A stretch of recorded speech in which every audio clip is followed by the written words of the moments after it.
Europe 1, il est 7h41. Un homme politique qui s'est fait plutôt discret sur les plateaux depuis les européennes, depuis qu'il a quitté la présidence des Républicains. Sa parole est rare et ce matin, il a choisi Europe 1 alors que sa région est l'épicentre de l'épidémie en France. Mon invité, Laurent Wauquiez, président de la région Auvergne-Rhône-Alpes.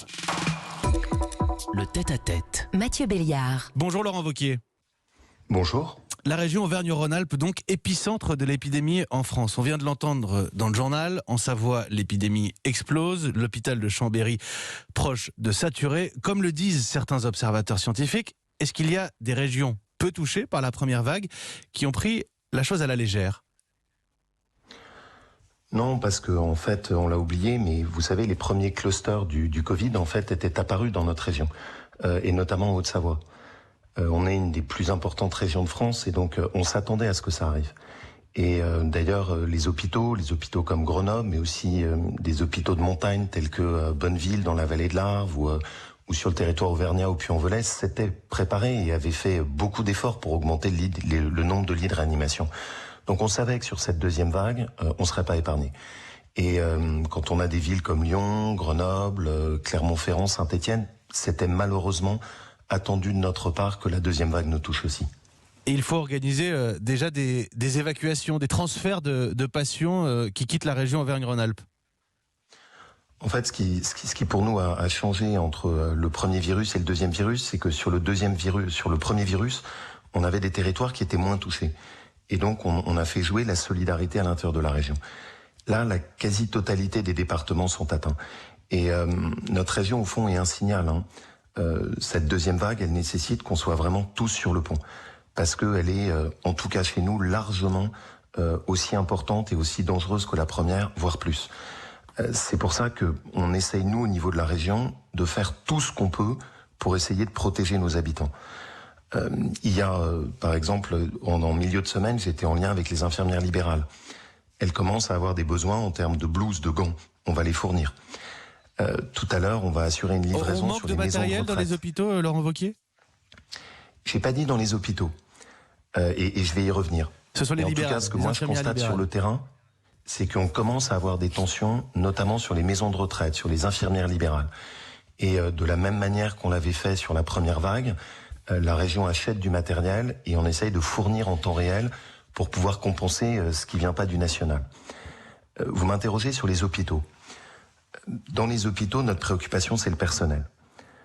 Par rapport à la première phase, où on manquait très clairement de respirateurs, là, la grosse tension, c'est avoir tout simplement suffisamment de monde sur des équipes. Vous avez mentionné la situation à Chambéry.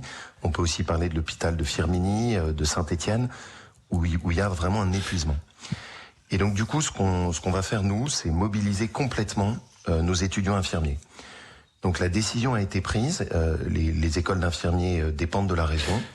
On va fermer les écoles, proposer à nos étudiants de mettre en place des contrats qui vont leur permettre d'être rémunérés et qui puissent venir en renfort le plus vite possible au niveau de nos maisons de retraite et de nos hôpitaux. Un renfort du côté des étudiants pour les maisons de retraite et les hôpitaux. Ce soir, Laurent Wauquiez, le Premier ministre dresse un premier bilan de ce nouveau confinement. Qu'attendez-vous ce soir ? Quel appel lancez-vous à Jean Castex ou même à Emmanuel Macron ? Certains dans votre région ont demandé un confinement plus strict.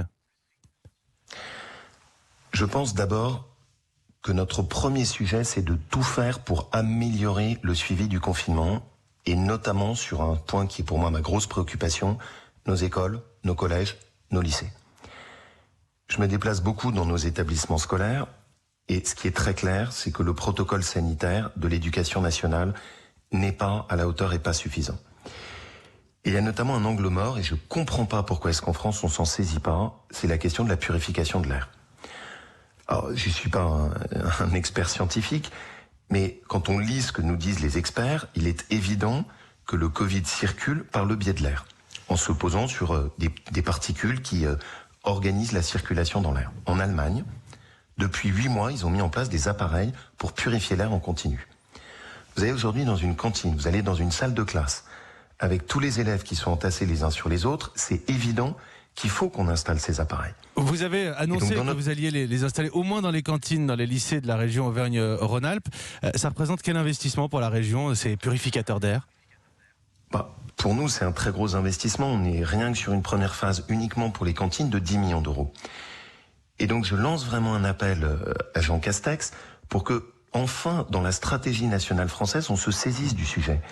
Et que le gouvernement vienne en renfort avec nous. On est prêt totalement à travailler avec eux pour qu'on déploie le plus vite possible sur nos écoles, nos collèges, nos cantines, un peu partout, du matériel de purification. On a dans la région des entreprises qui en fabriquent, on a en France des producteurs.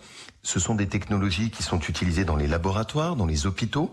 Ça permet de purifier l'air en continu, en piégeant les particules jusqu'à 14 microns. Les Allemands le font, les Espagnols le font, tous les pays européens s'y sont mis. Et c'est du bon sens. Enfin, le virus circule par l'air, purifions l'air. Vous ne m'avez pas répondu je ne comprends pas pourquoi est-ce qu'on se met pas dessus. Le protocole d'une manière plus générale, est-ce que vous souhaitez qu'à partir de demain, il soit plus souple ou plus strict, en quittant la question des lycées, par exemple pour les commerçants? Est-ce que vous demandez, Laurent Wauquiez, que les commerçants puissent rouvrir?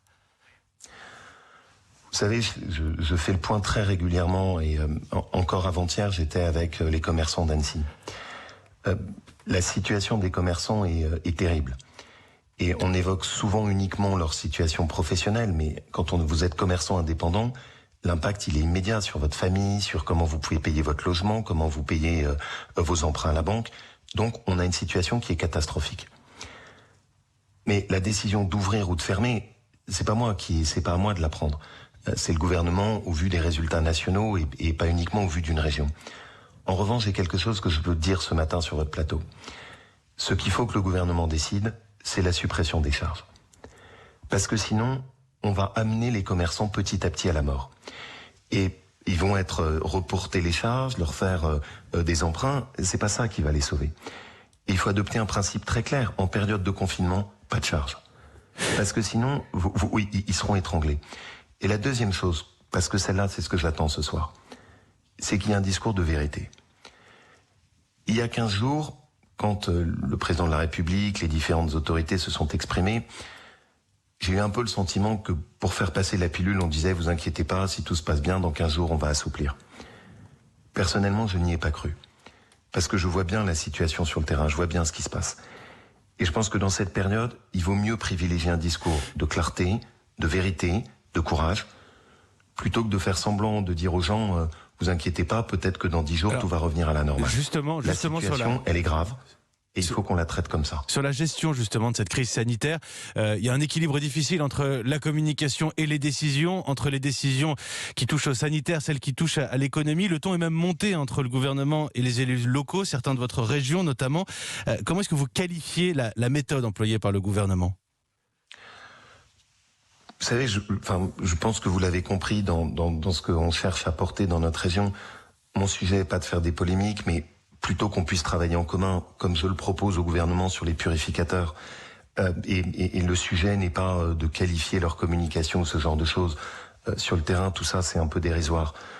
Notre seule question, c'est tout faire pour qu'on passe le cap de cette vague. Et nous, on essaye de faire des propositions concrètes. Et deuxièmement, essayer de perdre le moins d'emplois possible.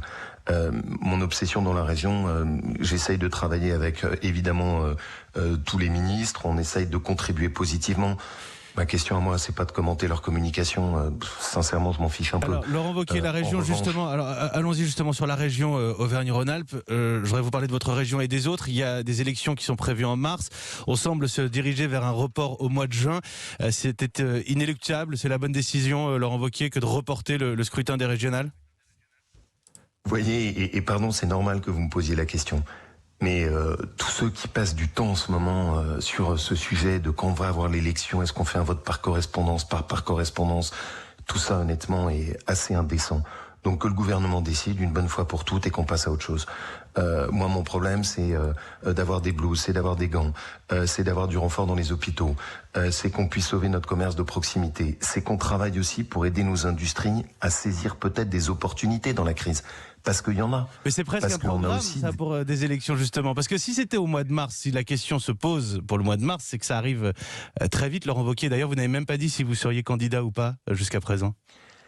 Non, parce que même chose, je sais que c'est compliqué, c'est normal, vous êtes un journaliste politique, vous posez ce genre de questions, c'est logique.